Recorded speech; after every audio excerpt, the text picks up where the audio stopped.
Bueno, llegamos al último panel de la jornada de hoy. Se llama, es un poco largo el título, El crimen organizado y el socialismo como proyecto de dominación política. Y tiene como subtítulo El narcotráfico y la trata de personas, amenazas mayores para la seguridad y la viabilidad de Occidente y el proyecto europeo. Y es que hoy socialismo y criminalidad pues son perfectos compañeros de viaje.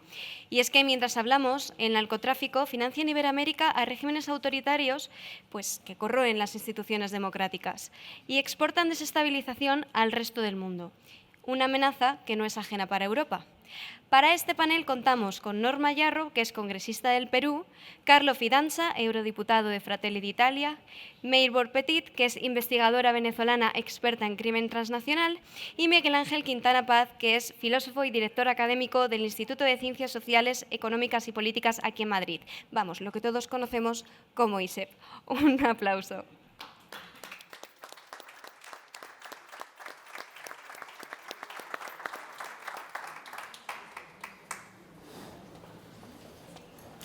Pues Ok, empiezo yo. Quiero darle las gracias a todos por, de manera estoica, estar aquí en este último panel para escuchar lo que les toca a todos ustedes, porque todas las naciones de Occidente están pendientes de lo que está ocurriendo cuando el crimen organizado transnacional convierte al Estado, a las instituciones y a todos aquellos que participan en el proceso en meros instrumentos.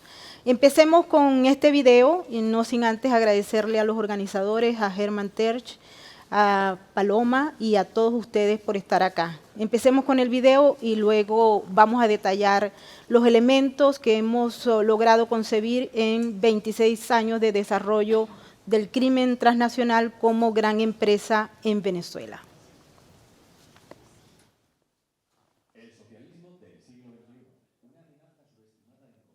Century underestimated and non-understand threat for the global security.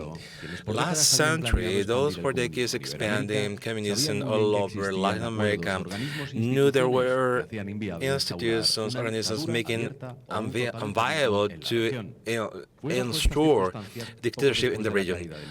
After the collapse of the Berlin Wall, Fidel Castro with Lula da Silva created the Sao Paulo Foreign Association, encompassing all the lefty spectrum in Latin America. Michelle Bachelet, United Nations Commissioner for Human Rights, and far from Colombia. Within this forum, they consider socialism of the 21st century. Under this new forum, aspiring autocrat Chavez to the government through the electoral way dismantled all the democratic institutions, and he made them mere facade, attaining or complying with their democratic functions. Socialism is a question we have to ask. What's socialism for you? Communism is socialism. The one defined by Marx as the communism. Venezuela was the first country with socialism implanted in the 21st century. Hugo Chavez, since his arrival into power, dismantled democracy, step by step he installed an authoritarian country. You know, it's not for sale, but they can confiscate this things. Please be careful with your answer, because you said that the bank is not for sale, but I can confiscate the bank right now if I want to. But the characters and organisms ignoring this reality, they consider Chavez's regime as deficitary democracy, false euphemism. This is happening. Chavism made the Venezuelan state a terrorist one.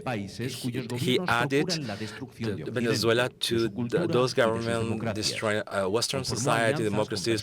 He allied with Saddam Hussein, Omar Gaddafi, Bashar al-Assad, Erdogan, Kim Jong-un, Xi Jinping, or Vladimir Putin. He agreed with FARC, Colombia, Hezbollah. He gave identities, false identities, to members of these groups, infiltrating in countries where they beginning, their entry was forbidden. Local terrorist groups, the Train of Aragua, immigrated to other countries, and he boosted the cartel of the sons of the soles, addressed by Venezuelan military people, define Venezuela as a source of money, weakening enemies. Money from drug and oil allow citizens to export their own way of government. Socialism in the 21st century, corrupting government, destabilizing democracy, and imposing and tricking and rigging elections. Socialism in 21st century was not conceived to be confined within the Venezuela frontiers. The American Alliance for Global Security analysis socialism of the 21st century is from an academic viewpoint, analyzing distortions for those who want aspiring to government, to alert certain things regarding the global threat represented by this totalitarian way now spreading all over the world. Cuando escuchamos esto, muchos de ustedes se preguntarán hasta qué punto nos toca. Y quiero decirles con evidencia seria que le toca a todo Occidente. Y le toca porque esa organización, cuyos primeros pasos se dieron en el famoso documento del Foro de Sao Paulo constitutivo y que luego empieza a desarrollarse con fondos provenientes inicialmente de la industria criminal, desde Muammar Gaddafi hasta Fidel Castro, financiaron el proyecto que llevó a Hugo Chávez al poder y que luego de 1999 empezó el proceso de transformación que la comunidad internacional se negó a ver. Nos desmentían cuando se anunciaba que estábamos frente a una gran conspiración que estaba dejando de lado las instancias democráticas que, si bien es cierto en Venezuela, estaban caídas, pero eran reconstruibles. No ocurrió, y no ocurrió porque Hugo Chávez al principio logró el apoyo inclusive de los mismos Estados Unidos, obviamente de Europa. Lo aplaudían porque la chequera petrolera era suficientemente rica, porque tuvo tanta suerte que el precio del petróleo llegó a un nivel increíble.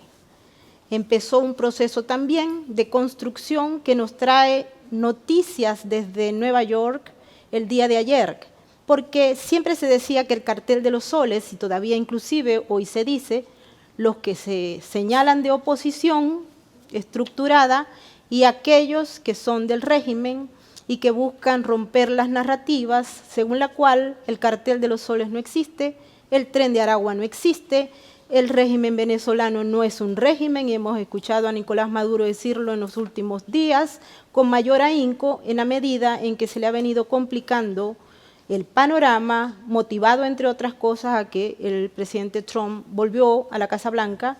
Se identificaron aproximadamente unos 5.000 individuos que han sido entrenados para desmoronar el sistema en Estados Unidos y son miembros del famoso Tren de Aragua que el mismo régimen ha enviado utilizando la diáspora, los grupos humanos, para esconderlos y que lleguen a esos espacios.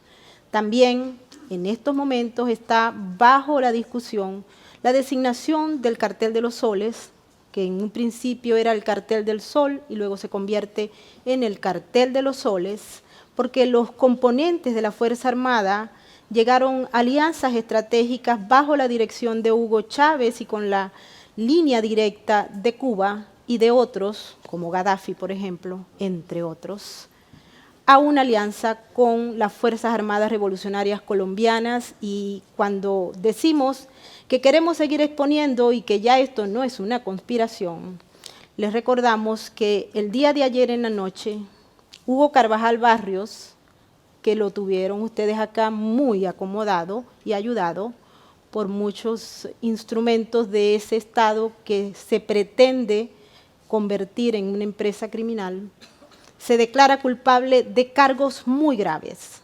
El primero de ellos son cargos de narcoterrorismo. Los fiscales federales acusaron a Hugo Carvajal Barrios junto a otros miembros del Cartel de los Soles, incluyendo a uno muy importante que se llama Diosdado Cabello, no sé si ustedes lo habrán oído nombrar, y hay otro sujeto llamado Nicolás Maduro. Hay otro que se llama Vladimir Padrino López y un sinfín de individuos, incluyendo unos que hacen vida aquí en España y que conforman lo que los fiscales dicen es la organización de lavado de dinero más importante del mundo. Los están buscando allá y aquí todavía no los envían. Interesante este aspecto porque si ustedes ven el chart del Departamento de Justicia van a ver las caras de algunos propietarios del barrio de Salamanca allí, buscándolos por ser miembro del Cartel de los Soles. Seguimos porque el Pollo Carvajal también dijo que al aceptar la culpabilidad se hacía responsable, por ejemplo, de una asociación estratégica que se estableció a la llegada de Hugo Chávez al poder en 1999, con nada menos y nada más que con los componentes principales de las Fuerzas Armadas Revolucionarias Colombianas, que eran un grupo terrorista a la época y que luego, gracias a Juan Manuel Santos y compañía, se les quitó esa denominación y hoy en día pues son la segunda Marquetalia las que llevan ese elemento de distinción. Hugo Carvajal ha señalado abiertamente que fue también por decisión de Hugo Chávez y otros agentes externos que Venezuela se convirtió en un espacio importante para el narcotráfico y que posteriormente los 4 componentes de las Fuerzas Armadas, en combinación con los jefes de gobierno y con algunos miembros del Poder Judicial, del Poder Legislativo y otros, convirtieron a Venezuela en un mero instrumento del crimen organizado transnacional y del terrorismo. Muy importante porque es la primera vez que tenemos un modelo en el que el Estado se convierte en un mero instrumento del crimen organizado transnacional y del terrorismo. Tal vez haya otros, por cierto, muy cerca de Estados Unidos, pero hasta el momento, desde el punto de vista jurídico, no se ha designado como tal y tristemente es Venezuela, el país que me vio nacer, el que lleva esa bandera tan espantosa que le cuesta a más de 8 millones de venezolanos una vida. Nos cuesta la cultura, hemos perdido prácticamente todo menos la esperanza de cambio. Y por eso vamos a seguir trabajando. Creo que el día de ayer, cuando Hugo Carvajal Barrios confirma lo que ya se había trabajado en los últimos 26 años, y por los cuales, por cierto, Hugo Carvajal me mandó a una corte en Caracas, pero con su hermana, para denunciarme porque yo lo estaba llamando narcotraficante. En aquel momento utilicé presunto narcotraficante. Hemos comprendido ayer, a raíz de esa decisión de asumir la responsabilidad, que también el régimen de Hugo Chávez, a partir de 1999, sembró miles de espías en Occidente, desde la Patagonia hasta Europa. Y en Estados Unidos particularmente, que es el centro de interés, hay muchísimos espías que llegaron y que hoy en día tienen ciudadanía norteamericana, ocupan lugares estratégicos en muchos ministerios de los Estados Unidos, en departamentos, en agencias, etc. Este es un punto clave. Cuando Hugo Carvajal estaba preso aquí, o semipreso, en España, yo tuve la oportunidad de hacerle unas preguntas a través de sus abogados, por supuesto nunca me las respondió, y una de ellas era esa, si él me podía indicar cuáles eran los nombres de los espías que ya tenían ciudadanía americana porque seguían trabajando para el régimen luego de 20 o 25 años de labores, así como lo han hecho los cubanos y otros, incluyendo rusos obviamente y chinos. No me respondió, pero me sirvió de elemento para entender la rogatoria que se presentó en la Corte del Distrito Sur con el ánimo de darle un espacio para que Hugo Carvajal Barrios se convirtiera en un testigo clave en varios casos, incluyendo, y ahí en el video lo adelantamos, el tema de la exportación de ese modelo que creó el Foro de Sao Paulo y que se desarrolló y se implementó en Venezuela, contando con miles de millones de dólares del crimen y del petróleo, y que convirtió a ese producto, aparte de la cocaína y de otras drogas, en el primer punto tal vez de esa gran variedad del maletín que ofrece el régimen. Se llaman fraudes electorales, se llama imposición de candidatos para luego convertirlos en presidentes bajo el obsequio de la tecnología y los software. El Pollo Carvajal ha decidido decir, probar y entregarle a los fiscales federales todos aquellos elementos que componen esa enorme maquinaria de producir gobiernos para luego intervenirlos en el proceso de control y expansión del famoso socialismo del siglo XXI. Y hay otro aspecto que es sumamente importante, y ya Mike González en su libro había adelantado algunos elementos sobre esto, y es cómo las organizaciones que están en una línea hacia abajo de las llamadas milicias, cómo el pranato se convirtió en un elemento clave para incidir en los procesos y en la generación de caos en los países que están siendo operados. Hablamos, el más famoso de ellos, y no sé si ustedes lo habrán oído por acá, es el Tren de Aragua. Pero nosotros tenemos el Tren de Tocuyito, el Tren 18, el Tren Bolívar, es decir, son organizaciones criminales hoy en día designadas como organizaciones terroristas extranjeras por el gobierno del presidente Trump, que tienen una misión específica, se viajan camuflados en la diáspora, que sale huyendo del país producto del caos del socialismo, porque lo que representa el socialismo del siglo XXI, además de terrorismo y de persecución, es hambre y miseria para los ciudadanos de bien. Ellos huyen en grupos humanos y el régimen inserta parte de estos agitadores y de esta gente que está entrenada de acuerdo inclusive con la información que ya estaba documentada en la antigua administración de Estados Unidos y que no fue tomada en cuenta. Son elementos claves para destruir el sistema democrático, para descomponer las organizaciones, pero el chavismo llevó esto a otra etapa que tal vez es superior y que muchos de ustedes se negarán a creer hasta que les reviente la bomba en la cara. Estamos hablando de una enorme maquinaria que hoy en día se llama Syscom en Venezuela. No es una empresa de tecnología como pareciera ser, sino el instrumento para controlar la narrativa, acabar con la reputación de las voces críticas, destruir cualquier elemento u narrativa que se quiera presentar en el exterior, como por ejemplo lo que pueda decir el Pollo Carvajal para verificar que ciertamente él es miembro del Cartel de los Soles y que ciertamente Chávez hizo un negocio con la guerrilla colombiana y que son terroristas. Ellos están trabajando con Rusia, con China, con Irán y con Cuba en una enorme maquinaria de propaganda y de control del relato.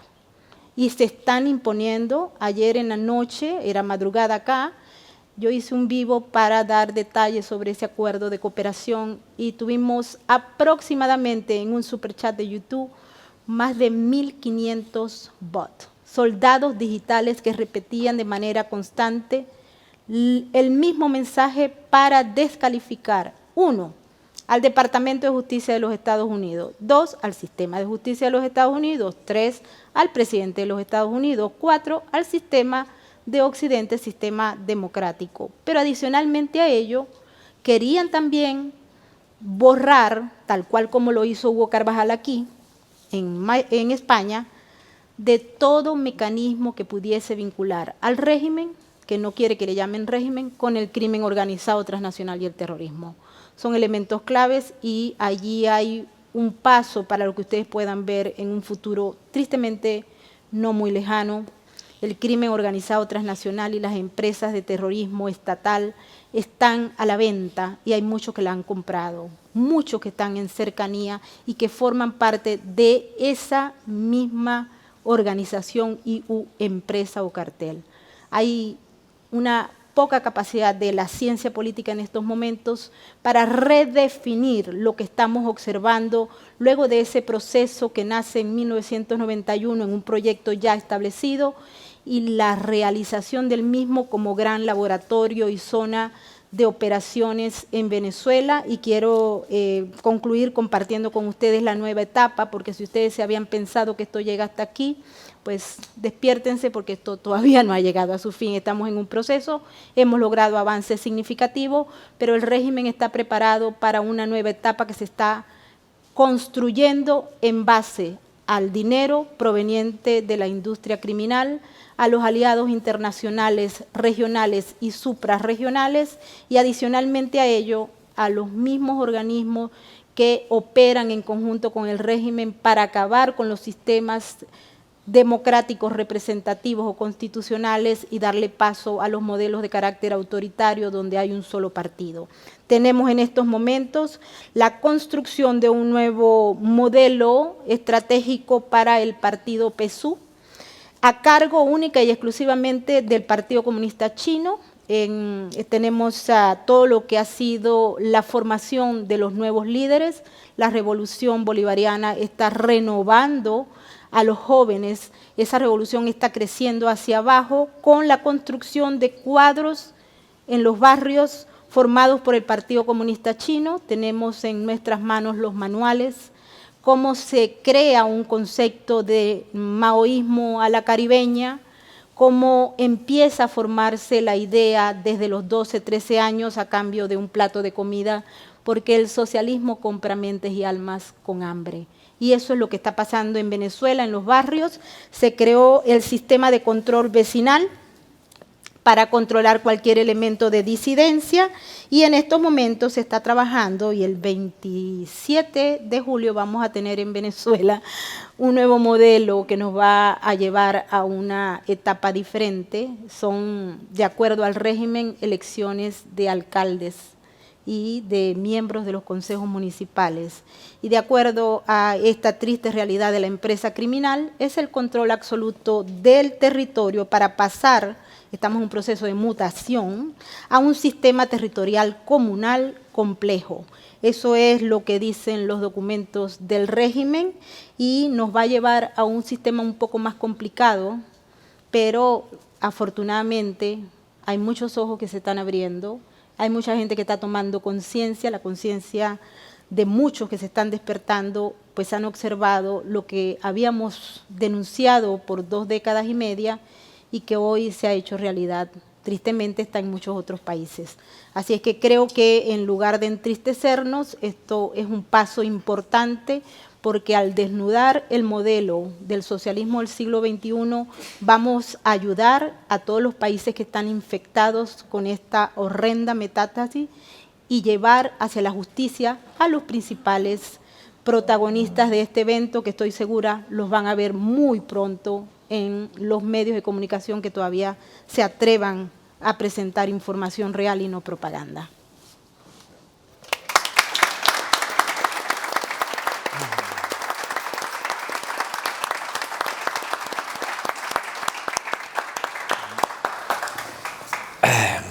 Buenas tardes. I'm going to speak in English, so Herman, I'm promising that the time will come when finally I will speak in Spanish next time. I hope so. Every time I promise the same thing, but I'm studying. I'm studying. So now for the last time, I hope I will speak in English. So it's a bit difficult after this testimony and also after the video that showed very positive, negative, but very clear way what's happened at the very beginning, what's the origin of this phenomenon that you perfectly summarized in the title of this panel. But first of all, I want to thank Herman Tersch and all the friends of Fundación Disenso and friends from Vox and the Patriots for Europe for this invitation.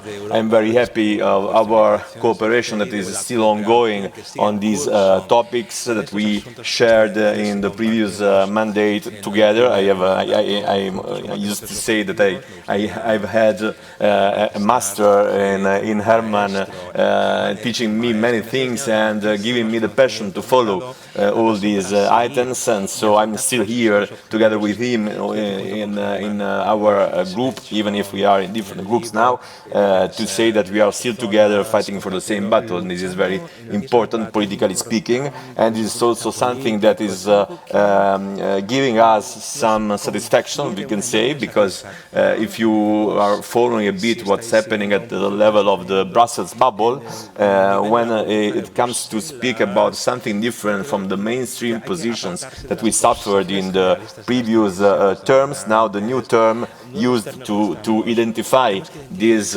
new wave is Mayoría Venezuela. This is something that happened when together we worked on a plenary resolution in favor of Venezuelan patriots and fighters for freedom and for liberty, and we won for the first time. And then together we proposed and obtained the Sakharov Prize for Edmundo González, and so we are fighting this same battle. And starting from that time, we had some important results, and this is also a symbol of our common fight. I want to be quite brief, I think, also because I am not so good in reaching the same levels of Maybert, and so I don't want to waste your time. But I think that in the title we are summarizing perfectly what's happening, and this combination that also I heard the first time from Herman voices, that is narco-comunismo, that is perfectly exactly the synthesis of what is in our title in this panel. So the combination of these two powers, so the political level, that is political in terms of power. We perfectly know that this kind of the generation of Latin American socialism now has lost in many cases its original ideological passion, we can say. They are still conserving power in the worst way, with the worst techniques of tyranny. This is what's happening, something very different from the original dream of the Caribbean socialism in the 50s and in the 60s, naturally, so something very different from that, even if we can discuss also about that, but it's a fact that it's completely different.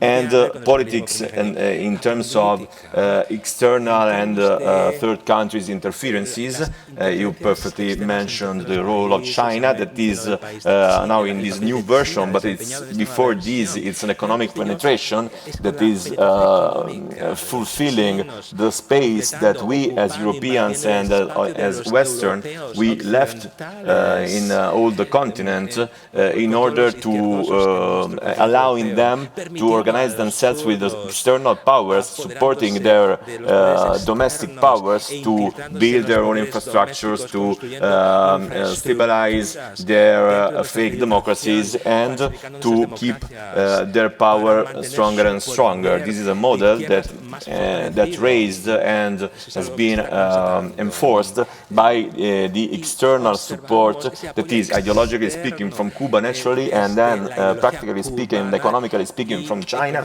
and we have also to consider the Russian influence that is as well very, very clear. And I think that all these connections can be seen specifically in these days when speaking about Iran, for example.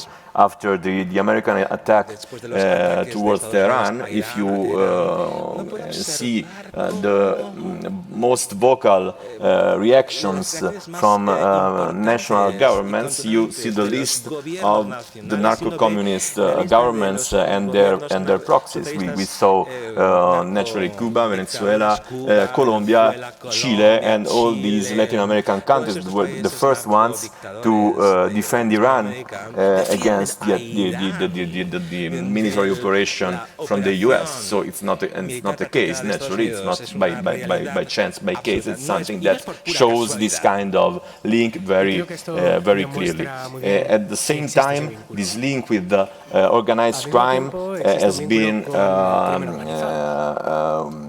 more higher and higher, naturally. And what Mebort said about Pollo Carval is something that is quite familiar also for me, because you know that one of the activities of these important spy, we can say, in the agent of the secret services, was also to bring illegal fundings all around, not only in Latin America, but also in Europe, I think in Spain, but also in Italy, when 15 years ago, maybe, or 20 years ago, I think 15 years ago, he came to Italy with a bag full of black money to be given to the Five-Star Movement that was raising at the time before coming to the power and to the government. It was an episode that couldn't find the truth till now. Who knows that after these news we can have the truth also about this episode, very important for our Italian recent history, because at the end they grew maybe also with these illegal funds, and they came to the power, to the government, and they disrupted and destroyed anything, we can say, leaving us the public accounts completely destroyed, we can say, and we are trying to rebuild our credibility and our national public accounts after this economic tragedy that they built in their government. So something that affected our democracy through this instrument of penetration and illegal fundings. And then we have the issue of the drug traffic. And on this, what is important from my point of view now is that when I'm going around through Latin America, or receiving and welcoming Latin American friends in Italy or in Europe, there is a very huge interest in the Italian model in fighting against corruption, money laundering, and drug traffic. Because what we experienced fighting against mafia is a model inspired by two important and famous Italian judges killed by mafia, Falcone and Borsellino. They invented, we can say, it's strange to say because now for us it's quite normal now, a model called follow the money, so just following the flows of the money within the criminal organization. They were able to dismantle many of them, putting under trial all the responsibles, and having also confessions from many of these criminals, allowing them to catch the other ones. So it was a model that it's been studying also from the Latin American friends, and many of them, they are coming to Italy saying, okay, please let us know, how did you manage the fight against mafia with your model? So it's an honor, a pride for us to be as an inspiration for this kind of fight, because it's the crucial point, because if we follow the money and we attack the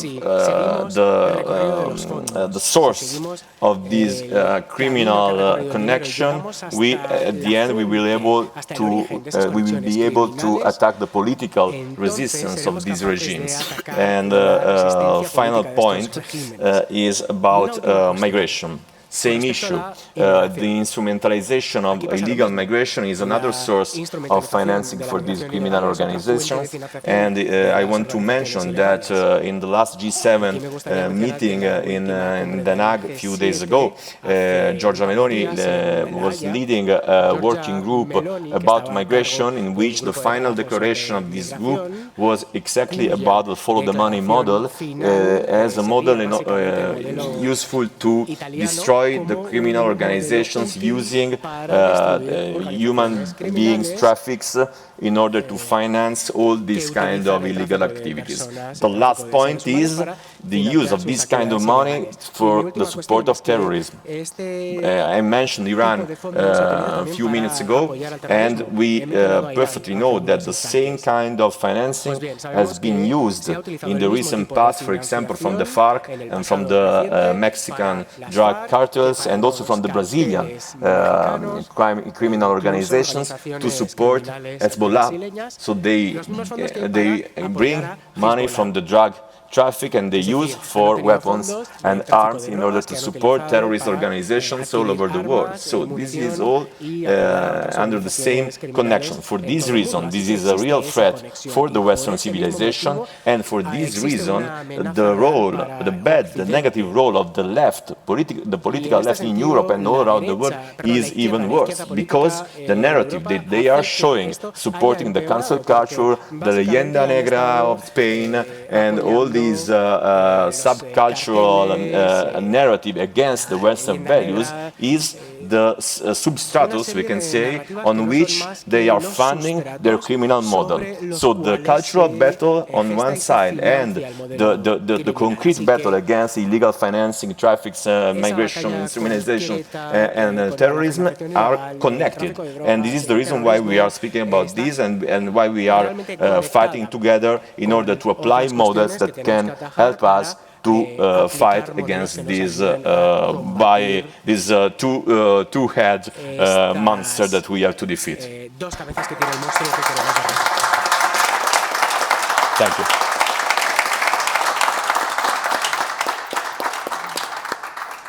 Gracias. Antes que nada, Germán, agradecerte esta invitación. Germán Terch es un amigo al que estimo mucho, sobre todo por esta lucha como patriota, y traernos a esta cuarta cumbre de la biosfera para nosotros los peruanos es muy importante.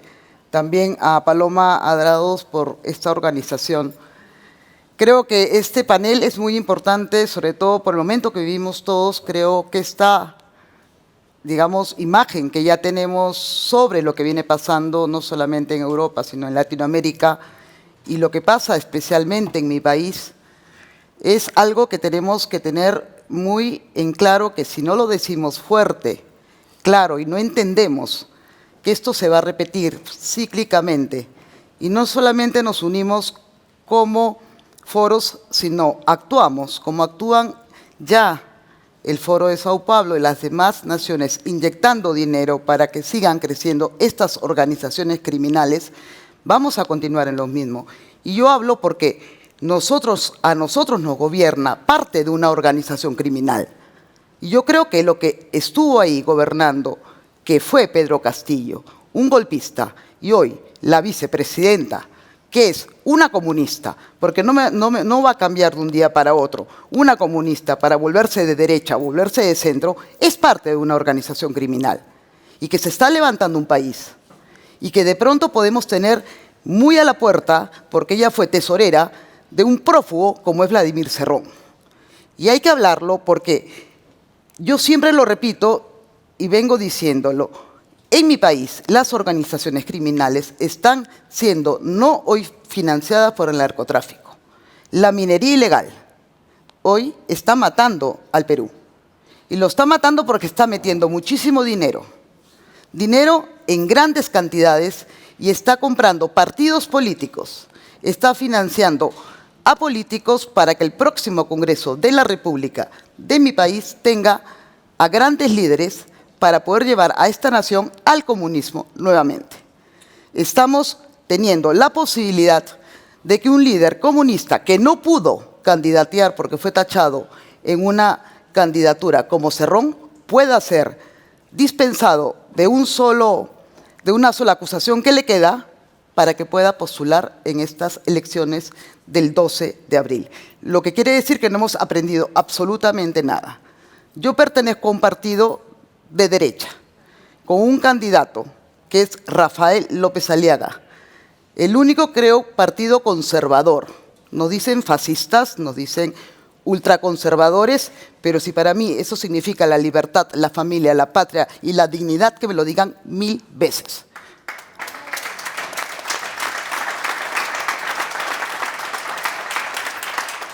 La que les habla ha vivido un golpe de Estado. Yo he tenido acusaciones por sedición a la patria. Hemos vivido el dormir cuidando las puertas del Congreso de la República. Hemos vivido el miedo de poder sentir que esta patria entraba ese comunismo que no salía. Pero era Pedro Castillo, no era Cerrón. Hoy nuestros jóvenes, en la parte de la selva, con la geografía tan complicada que tiene mi país, tenemos costa, la sierra y la selva, la están depredando nuestra selva completamente. Ahí tenemos a jóvenes donde ha entrado ya el Tren de Aragua, donde tenemos jóvenes de 14 años que están matando en las calles, tenemos entre 5 o 6 asesinatos diarios, extorsiones y sicariato. Y tenemos lamentablemente un gobierno que nosotros, como partido dentro del Congreso, en una bancada de 11 personas, le hemos solicitado que en su plan de seguridad coloquen de manera, digamos, excepcional, pongan a los militares en la calle. Y tú ves que tienes un gobierno, y por eso digo que no puedes cambiar tú de ideología cuando tienes un gobierno con mente comunista y no tienes ninguna solución en el tema de seguridad. Y tú ves que lo único que están creando es el caos general en un país donde tienes todas las posibilidades económicas, porque el país económicamente es un país que tiene una de las monedas más estables. Y estás logrando que la gente realmente entre en caos a puertas de unas elecciones. Y eso tiene un significado. Eso es un tema que a todos nosotros debería llamarnos mucho la atención cuando tenemos a un país como el Perú, a puertas de unas elecciones, igual que ustedes en mayo, que serían dos países que podrían entrar en el caos que yo estaba pensando y mirando. Ya tendríamos a Colombia, Perú, le daríamos el gusto a Brasil, Bolivia. No podemos perder Sudamérica, no podemos perderla. Y esta lucha tenemos que hacerla todos, porque nos están tratando de ganar. Y esta guerra es con los jóvenes. Nosotros tenemos un público cautivo al que tenemos que llevar a los jóvenes. Los jóvenes son, en mi país, 2,5 millones que van a votar este año. Yo viajo, mi gente viaja, porque tenemos que llevar un discurso de un hombre que es un empresario, que es prometedor, es millonario, que no va a robarle a la patria y que va a luchar contra la criminalidad. Nosotros tenemos un plan que estamos llevando, sobre todo, primero, la seguridad. Jóvenes con promesas en estudios gratuitos para la gente, educación en primer nivel, salud en primer nivel. No queremos países como quiere la izquierda, que estiren la mano y sean dependientes del gobierno. La izquierda te hace arrastrarte en el piso, necesita que tú mendigues. Eso es lo que te necesita la izquierda de todo ser humano. Nosotros vamos a levantar la dignidad del ser humano. Nosotros queremos como partido luchar por ese peruano que tuvo en un momento libertad. ¿Cuál es el problema? Que tenemos una prensa cautiva. Cautiva totalmente. No tenemos prensa, nos manejamos por redes, porque la prensa está comprada. Las ONGs han sido tomadas. Y este Congreso logró, en un momento que yo digo, un Congreso novato, pero que tiene errores grandes como tener, por ejemplo, al hermano de Cerrón sentado en una mesa directiva. Yo no entiendo cómo algunos partidos pueden ser cogobierno de una comunista. Yo no puedo ser cogobierno de una comunista, mucho menos sentarme al costado de un comunista, hermano de un prófugo, como es Vladimir Cerrón. Y hay que decirlo, y esto va a estar grabado, esto se está viendo en mi país, y lo digo claro, como lo digo, y fuerte, en el Congreso de la República. Y como la presidenta que gobierna hoy mi país no puede agarrar a ese prófugo que tiene 1 año y más días fuera, y se comunica por las redes sociales y nos contesta, o de repente me puede estar contestando hoy. Y eso hay que decirlo, porque ese señor de postular, puede haber la posibilidad de un fraude y puede haber que mi país caiga en desgracia. Y esa sí sería la peor organización criminal que entre a gobernar esta tierra maravillosa que se llama Perú. Y eso va a arrastrarnos a tener presidentes como Cerrón al lado de presidentes como el de Brasil y a un Evo Morales que regrese y a un Petro que siga gobernando. Entonces estamos hablando de cosas sumamente fuertes que pueden llevarnos a una destrucción general. Y eso es lo que yo he visto en conclusión de todos los diagnósticos que tenemos en general, de todo lo que nos hemos conversado hoy día. Porque es un panorama exacto. Pero también hay un problema, y lo veo yo en mi país, que el empresariado, los empresarios, yo los llamo, o en las marchas patriotas que teníamos en la época que estaba Pedro Castillo, no quieren participar. ¿Por qué? Si la patria es de todos. El Perú y la libertad es de todos. La dignidad es de todos. Y esta vez no hay vuelta atrás. Ya tuvimos uno y no hemos salido. Estamos en camino a salir o volver a caer. Y esta lucha es de todos, para dejarle a los jóvenes una tranquilidad, una libertad, dignidad, familia y valores. Cosas que no lo compra el dinero. Y eso es lo único que nosotros queremos, porque las organizaciones criminales, si tú agarras a los cabecillas, si tú cierras tus fronteras, si tú tienes control de migraciones, es fácil de controlar, tú metes el ejército. Si tú dejas que los derechos humanos se metan como se meten, o la Corte Interamericana se mete como se mete para defender a un golpista como Castillo, se acaba el problema.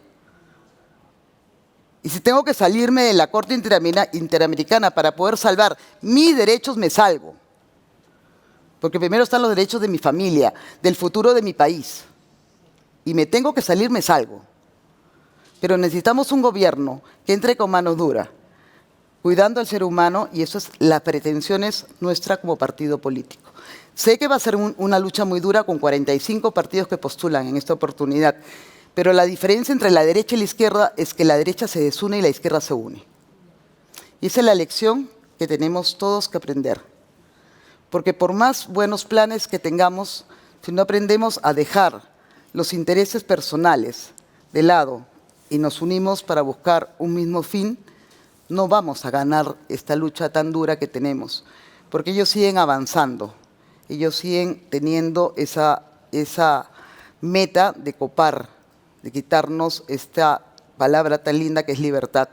Y hoy con la minería ilegal, para nosotros es muy duro luchar, porque es dinero sucio, es dinero que está hoy teniendo a las mujeres, a las niñas, las venden, tratan con ellas. Hay mucha prostitución de niñas jovencitas que la estamos perdiendo en la selva de nuestro país. Cruzan a la frontera con Brasil, el oro se lava, ya está entrando inclusive la empresa informal, está saliendo mucho oro del Perú. Entonces, eso está comprando ya favores dentro de las instituciones del Estado. Y esas organizaciones son muy difíciles de combatirlas. Entonces, acá es la lucha que existe en el Congreso de la República de los congresistas que luchamos contra eso y los congresistas que ya están siendo comprados por estas organizaciones. Si nosotros perdemos, ahora que vamos a tener dos cámaras, la de senadores y la de diputados, y tenemos un Senado rojo, va a ser muy complicado para nosotros poder luchar contra ellos. Rojos decimos a los izquierdos, a los de la izquierda, a los comunistas, no los radicales, los sin alma, les digo yo, no los sin alma. Y bueno, simplemente es un poco lo que yo les quería decir, que es una lucha constante que vamos a tener en el Perú y no me voy a cansar y no nos vamos a cansar y yo les pido ayuda a todos, por favor.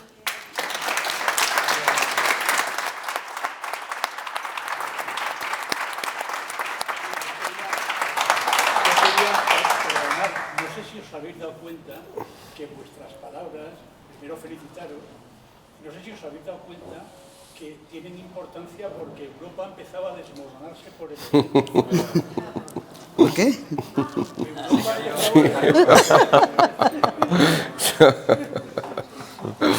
Bueno, esperemos que no caiga nada más, ahora que hablo yo.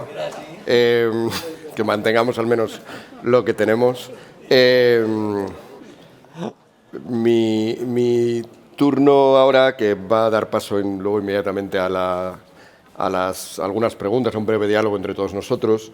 Yo quería aprovecharlo fundamentalmente para expresar, aparte de los habituales agradecimientos a quien te invita, mi perplejidad cuando fui invitado a una mesa dedicada fundamentalmente a asuntos en los cuales, por ejemplo, Maibor, con la que he tenido la ocasión ya de hablar en más ocasiones, es una gran experta, ¿no? Como es el crimen organizado, el narcotráfico.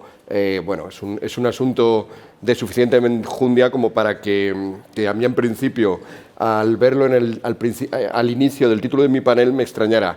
Debo, por lo tanto, agradecer mucho, en especial, tanto a Maibor y al vídeo, que ha mostrado, a mi juicio, de una manera excelente, esta dialéctica entre la fachada de lo que pretende un sistema político como el que se ha implantado en Venezuela y se intenta implantar más allí, y la realidad. Ese juego entre fachada y realidad, aparte por ilustrativo, te lo agradezco porque ya sí que lo lleva más a mi terreno, que es el terreno, como se ha dicho en la presentación, de la filosofía, de la verdad, de las corrientes de pensamiento que, como ya digo, pues de momento no está tan imbricado con el narcotráfico como pudiera pensarse.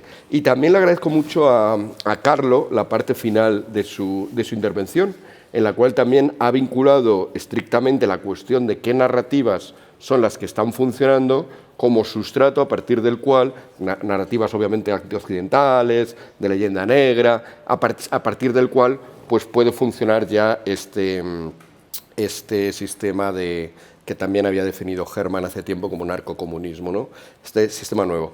Con esas claves, por lo tanto, rindo de alguna manera agradecimiento a todos vosotros porque me habéis ayudado a poder dar claves para lo que yo aquí quería expresar y que no quede absolutamente extemporáneo. Pensaba, cuando hablaba de esto, es decir, he empezado haciendo una crítica al principio del panel. Desde mi punto de vista, lo que no puedo criticar es el final, ¿no? El socialismo como proyecto de dominación política. Si entendemos la historia del socialismo, la historia del pensamiento socialista, eso como un proyecto de dominación política, enseguida, al respecto de estos asuntos, yo creo que nos encontramos con una diferencia. El viejo socialismo, podríamos decir, y el nuevo socialismo, que también estaba muy bien expresado en tu vídeo y en tu intervención, Maibor. El viejo socialismo, o sea, el socialismo marxista, no el viejísimo, que serían los utópicos anteriores, sino... si nos damos cuenta de lo que acusaba a las democracias, a los sistemas inicialmente democráticos, liberales del siglo XIX, occidentales, les acusaba fundamentalmente de ser falsos, de reflejar una mentira. Y la mentira era que el sistema político pretendía reflejar una realidad, la realidad del país, pero en realidad no lo hacía. Lo que reflejaba era meramente los intereses económicos de las capas pudientes, de los poderosos de ese país. De alguna manera, la política, los parlamentos, los gobiernos... Bueno, hay una frase marxista muy significativa sobre los gobiernos. El gobierno de una nación sería el consejo de administración, pero en este caso que no se ocupa de una empresa concreta, sino del curso general de la economía, del consejo de administración de la burguesía en el país. Hay una falsedad, los sistemas liberal-democráticos que se están montando son falsos. Nosotros, los socialistas, los marxistas, venimos a implantar la verdad, que es, primero, desmontar todo esto por falso, quitarlo del medio, introducir un sistema provisional que se pensaba como tal, originariamente, no lo olvidemos, que es el socialismo. El socialismo originariamente del proyecto marxista es un sistema provisional para, bueno, pues porque el cambio súbito de la sociedad hasta el comunismo sería un poco brusco, y al final llegaríamos al comunismo, donde de nuevo lo que nos encontramos es la realidad, la verdad del ser humano. Solo seremos verdaderamente humanos en un sistema comunista.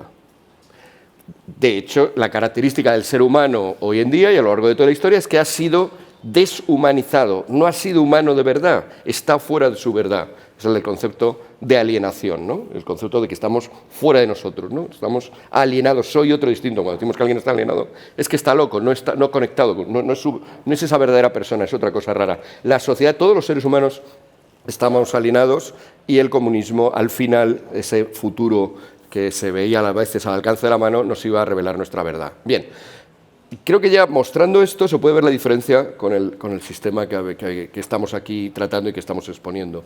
La novedad, después de 1989, la novedad después del fracaso de esos sistemas que iban a implantar la verdad, que empezaron a implantar, quitaron la mentira burgueso-democrático-liberal y empezaron a implantar la verdad del ser humano, es que aquello, pues no, en primer lugar, no funcionaba, no parecía que era la verdadera manera del ser humano, no parecía que la economía funcionara como realmente tenía que funcionar, no parecía que los seres humanos se sintieran especialmente realizados, cuando la gente no huía hacia esos países para realizarse, sino que huía de ellos, porque evidentemente se sentían oprimidos, etcétera, etcétera. Por lo tanto, a partir de la caída del muro de Berlín en 1989 y de la reconstitución esta de lo que llamamos, muy bien llamado, el nuevo socialismo, porque además, por desgracia, nos ha tocado verlo en primera fila a los que vivimos en el mundo hispano, la reconfiguración es la siguiente. Vamos a aceptar ese sistema falso, se sigue pensando que es un sistema falso, no se cree en él, no se cree en la democracia,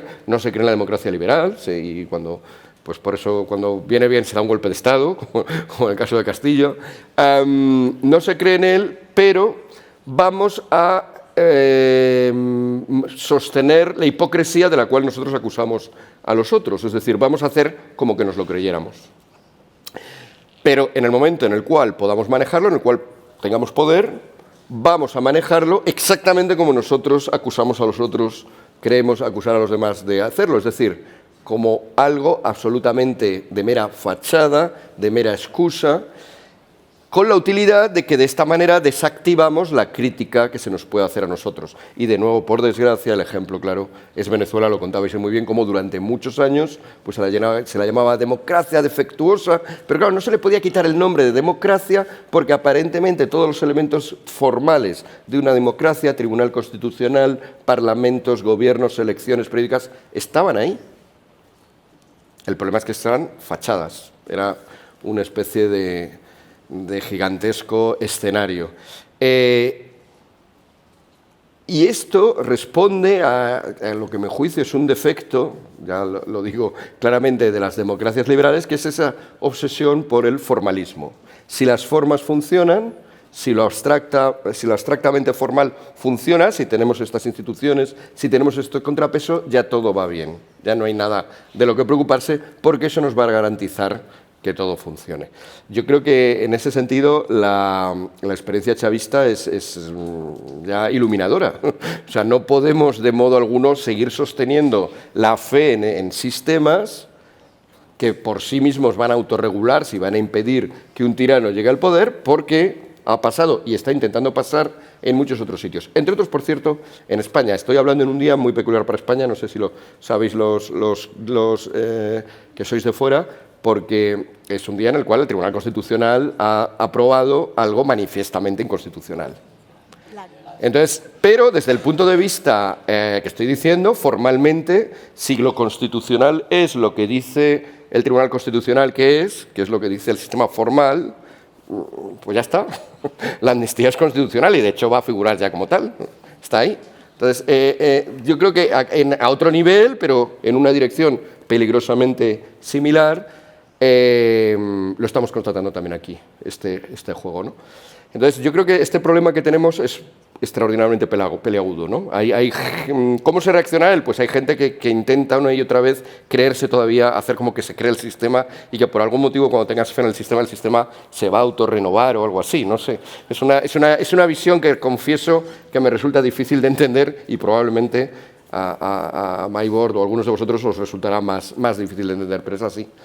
Pero es verdad que a los que pensamos de otra manera nos arroja un reto duro, que es el reto de repensar las democracias. O sea, estas democracias tenían una vulnerabilidad, como un sistema informático que es muy útil y hace muchas cosas y las hace muy bien, no se trata de hacer una crítica global, pero hay una parte en que son vulnerables y por esa parte vulnerable penetra un virus que se replica usando el propio sistema operativo en el cual se ha metido. Por lo tanto, o cambiamos de alguna manera, como mínimo nos atrevemos a pensar en un cambio de ese sistema operativo, o la cosa pinta muy mal porque vamos a estar siempre al albur de qué nos va a pasar en las siguientes elecciones, de quiénes van a llegar al poder, de quién, bueno, ya en Venezuela, por desgracia, ya ni siquiera esto importa, ¿no? Ya se ha superado incluso el sistema, pero todavía, por la inercia, pues todavía hay gente que estaba esperando que una junta electoral o alguien así obligara a Maduro a alargarse, ¿no? Yo creo que ese reto de repensarlas, y bueno, no quiero tampoco dar las respuestas que normalmente me desbordan, pero creo que una respuesta va implícita en lo que he dicho. Hay que abandonar una concepción excesivamente formalista de la democracia. Por esto, porque las formas al final son escenarios Potemkin, ¿no? Los escenarios Potemkin, como saben, es aquello que construyó aquel noble ruso para que la emperatriz de Rusia pues creyera que todo estaba perfecto cuando visitaba todas las Rusias, pero no eran más que escenarios, no eran más que cartón piedra, no era más que... Y esto, si estamos viviendo esto, claro, lo que no podemos es querer hacer escenarios más bonitos o tal, hay que dotar a esa formalidad de contenido. Y hay que dotarla de un contenido que seguramente va muy en la línea, y ahora ya hago referencia más estrictamente a lo que has dicho tú, Nora, que haga referencia más a una concepción fuerte de lo que es la persona, has hablado de la dignidad, una concepción fuerte de lo que es eso, el valor intrínseco que no depende de otra cosa de la persona, lo que se deriva de ahí, lo que se deriva de los vínculos, patria, familia, y es todo eso que por otra parte es natural, incluso desde un punto de vista casi, si me apuráis, biológico, ¿no? Somos mamíferos, no puede estar excluido como estaba en nuestros sistemas formales. No podía ser un sistema creado, pues, como diría Kant, para ángeles o para demonios, porque al final algo que está creado igual para ángeles o para demonios acaba siendo para demonios, como hemos acabado viendo. El sistema tiene que estar hecho para las personas no somos meramente entes formales, sino que tenemos un montón, y eso hay poco a poco que irlo introduciendo, hay que irlo introduciendo en las constituciones, hay que introducirlo en la educación, hay que introducirlo en los medios de comunicación, hay que introducirlo en el pensamiento, etcétera, y solo desde ahí, a partir de ahí, podremos hacer que perviva algo que se parezca a lo que todos creemos que debe ser la libertad y la democracia. Muchas gracias.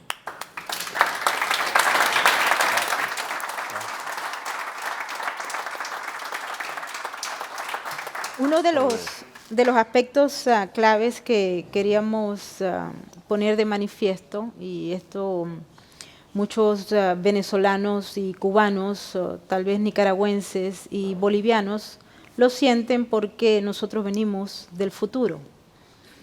Cuando les voy a contar una anécdota muy corta y personal, yo me fui a estudiar a París, y en ciencias políticas, yo estaba muy emocionada saliendo de Caracas a estudiar ciencias políticas en la Casa de las Ciencias Políticas, y el primer aparato que me encuentro en la mitad del camino es una conferencia por Fidel Castro. Y en los clubs de la Universidad de la Sorbona, los primeros clubs eran pensamiento de Fidel Castro. Cómo pensar en el socialismo y sentirse feliz. Terminé, me regresé a Caracas y ahí empezó la maldición de Tutankamón.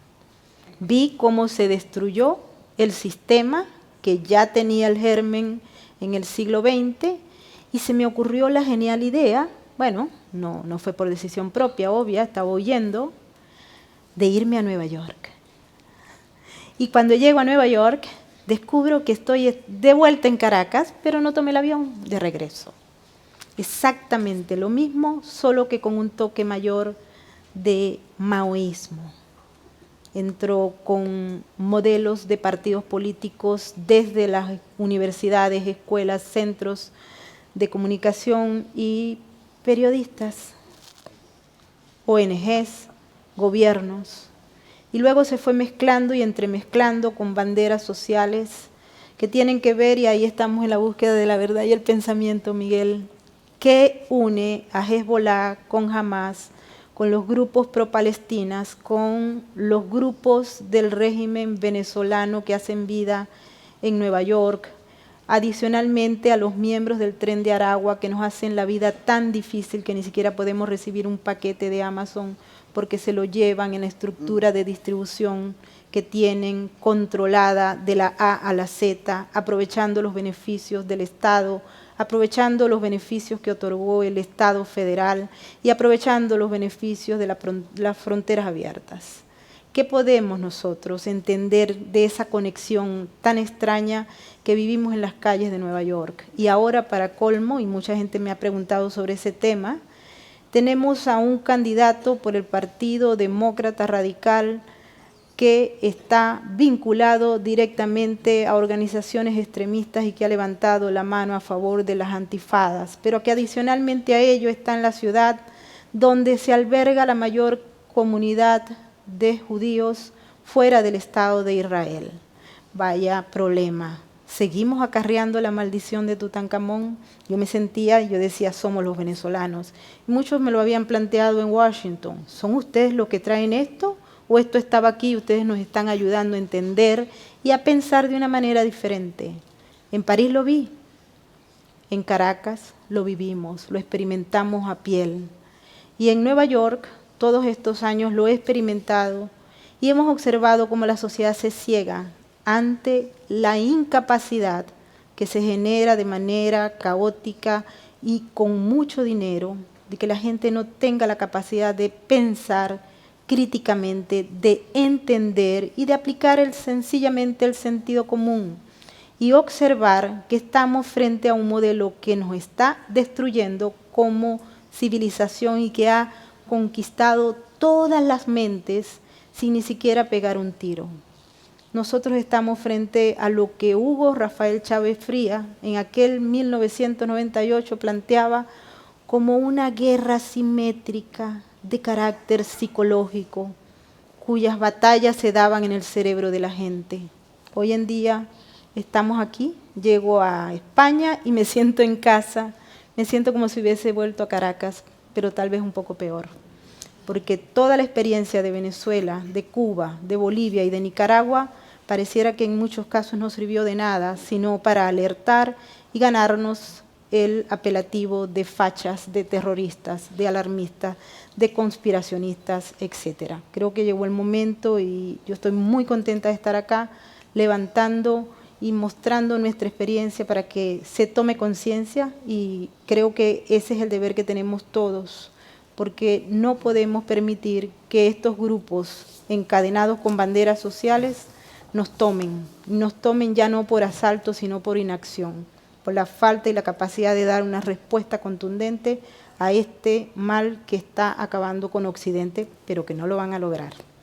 Mira, hay algo que nosotros paramos, el tema de la Asamblea Constituyente, que estuvo muy marcado, muy fuerte, y hemos empezado en todos los colegios a dar la Constitución, a regalar la Constitución y a enseñar la Constitución a chicos de cuarto y quinto año. Uno, que le metimos el candado a la Asamblea Constituyente, y lo hemos logrado, que los jóvenes hoy sepan sus deberes y sus derechos. Se acabó la historieta de la nueva Asamblea Constituyente.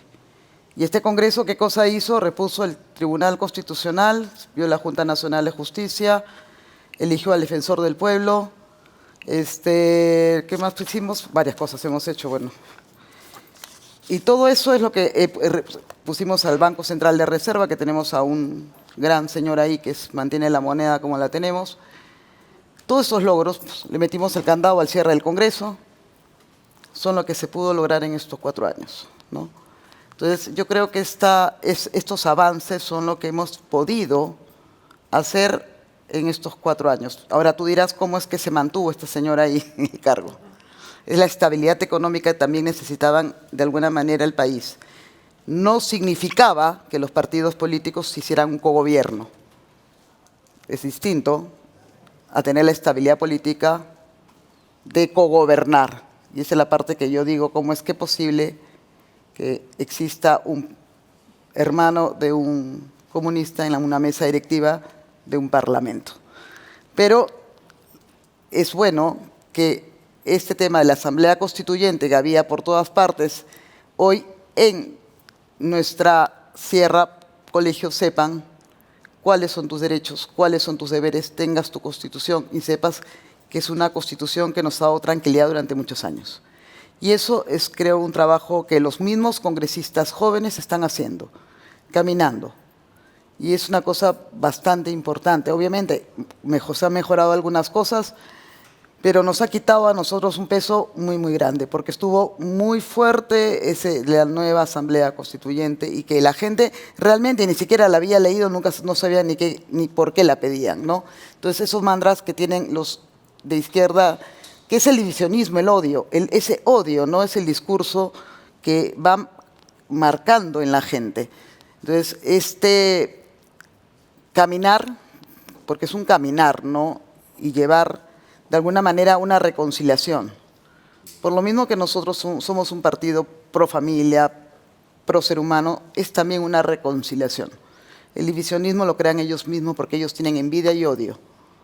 Y nosotros debemos llevar otro mensaje distinto. Con eso vamos a cambiar muchísimo y conversábamos justo hoy día sobre recuperar a la juventud, ¿no? Que es el futuro de la patria, de todos nosotros.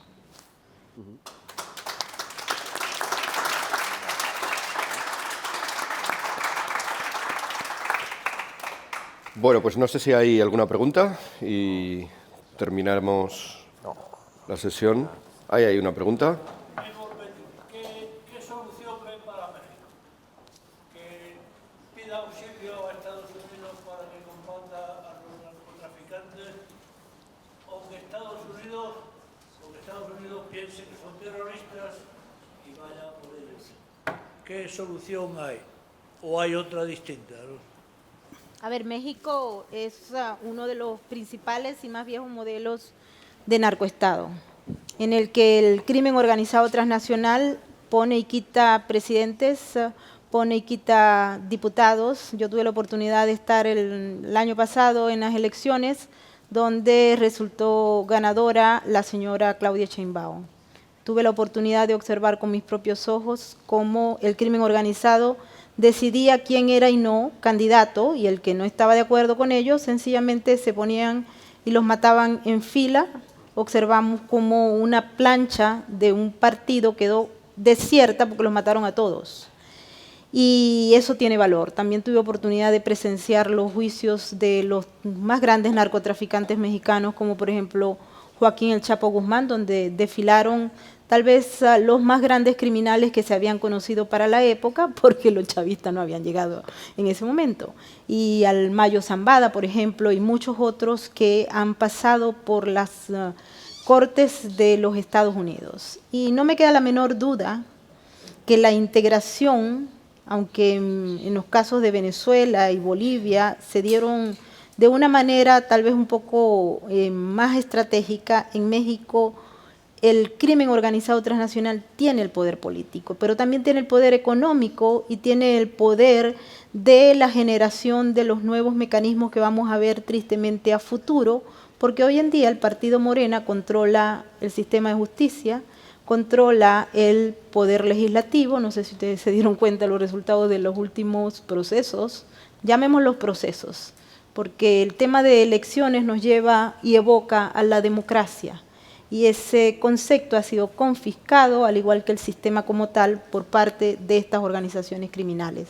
Cuando el presidente Donald Trump llegó al poder, una de las declaraciones que más llamó la atención fue el hecho de que él dijo: quiero poner de manifiesto cuánto dinero pone el crimen organizado, los carteles, en las campañas electorales.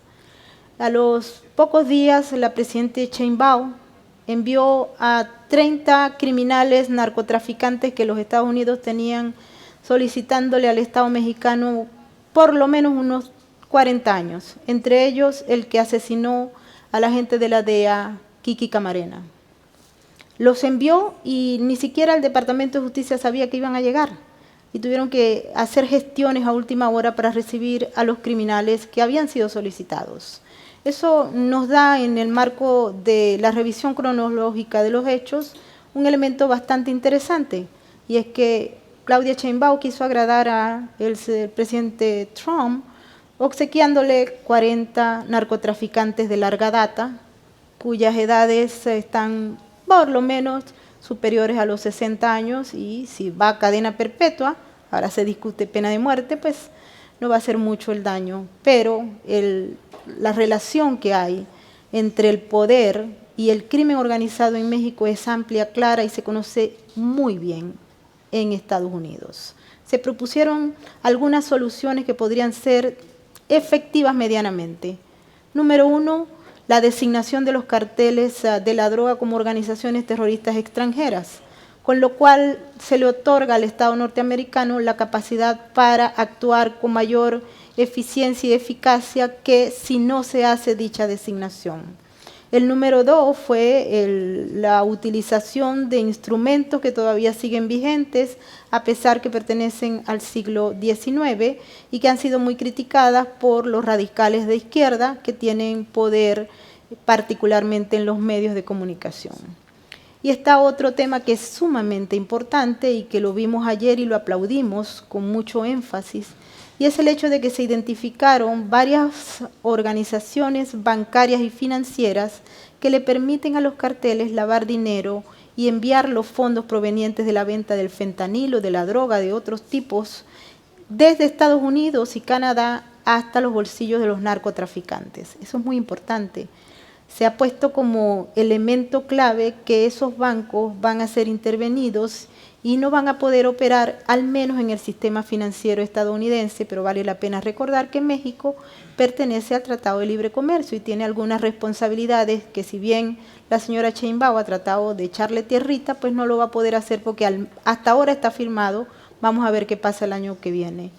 Y en estos momentos también se están realizando investigaciones importantes porque en los últimos años los presidentes que han estado al frente del Estado mexicano han sido señalados por narcotraficantes que han sido testigos de la Fiscalía como haber recibido dinero del narcotráfico para ser presidentes. Son muchos, incluyendo el que acaba de salir y los anteriores, con lo cual pues el presidente ha señalado, el presidente de los Estados Unidos, que es sumamente importante ampliar esta investigación para llegar a determinar hasta qué punto se está tramitando con un Estado criminal o bien con un Estado que puede ser socio de los Estados Unidos en la lucha contra el narcotráfico. También se ha puesto más de 1.500 agentes de los militares en el borde de la frontera sur con unos objetivos claves administrativos, pero también con el ánimo de luchar contra el crimen organizado y acabar, en estos momentos que ya no hay tráfico humano, con las actividades de los carteles. No sabemos si esto se va a lograr rápidamente o simplemente se están sembrando las semillas para una lucha de mayor potencial en un futuro cuando la presidenta Claudia Sheinbaum decida colaborar con las autoridades de los Estados Unidos para poner fin a estas organizaciones criminales que nutren las finanzas del Estado y la economía mexicana. Hay otro aspecto, se me olvidaba, las remesas. El presidente de los Estados Unidos ha dicho que va a hacer un énfasis especial en revisar el dinero que sale de los Estados Unidos a México y que en buena parte la diáspora trabaja fuertemente porque los mexicanos de bien trabajan mucho, pero también el crimen organizado utiliza las remesas para enviar dinero proveniente de la venta de droga y particularmente el fentanilo, que está acabando con la salud de los jóvenes y de la población, convirtiéndolos en unos personajes que realmente dan mucha pena. No sé si ustedes han visto los videos de las personas que parecen prácticamente tomadas por algún demonio, que lo están. Muy bien, pues concluimos así. Muchas gracias a todos. Gracias.